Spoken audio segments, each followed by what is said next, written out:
তোর উপর রমজানের রোজা ফরজ করা হয়েছিল, তুই রোজা রাখিসনি, তোর শাস্তি জাহান্নাম। আমাকে মাফ করে দাও, আমাকে মাফ করে দাও, আরেকবার সুযোগ দাও।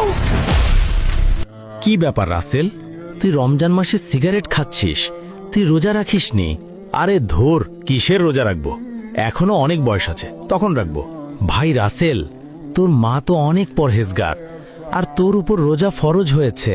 আরে ধুর, জ্ঞান দিতে আসিস না তো, তোদের এখানে থাকবো না, চলে গেলাম। ধুর, কেন যে রমজান মাস আসলো, সবাই খালি রোজা রাখতে বলে, এসব শুনতে বিরক্ত লাগে একদম। মা, ও মা, কোথায় তুমি? আমার খুব খিদে পেয়েছে, আমাকে খেতে দাও।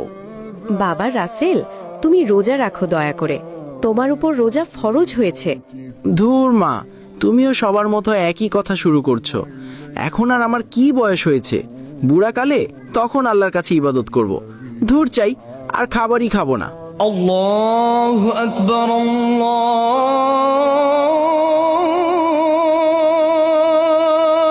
আকবার।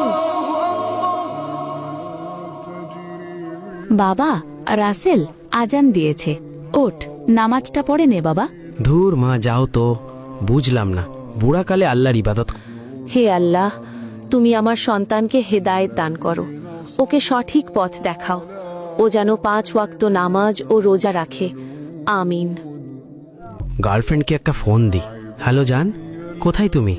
কতদিন তোমাকে দেখি না, আমি তোমার সাথে দেখা করতে চাই। হ্যাঁ বেবি, আমি তোমার সাথে দেখা করব, তাহলে কালকে দুজনে আমাদের পার্কে দেখা হবে।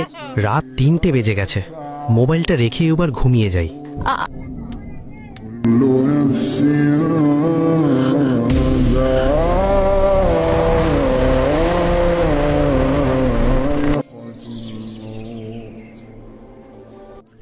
রাসেল, সকাল 11টা বাজে, তুই এখনো ঘুম থেকে উঠছিস?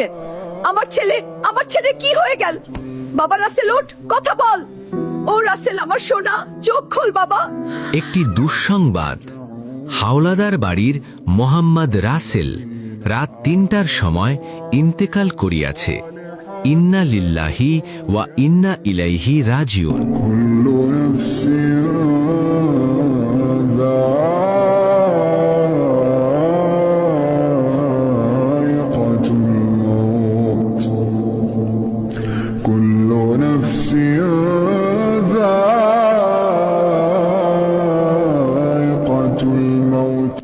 এই রাসেল নামে ছেলেটা আল্লাহর কোনো হুকুম মানত না, রোজা নামাজ কিছুই করত না।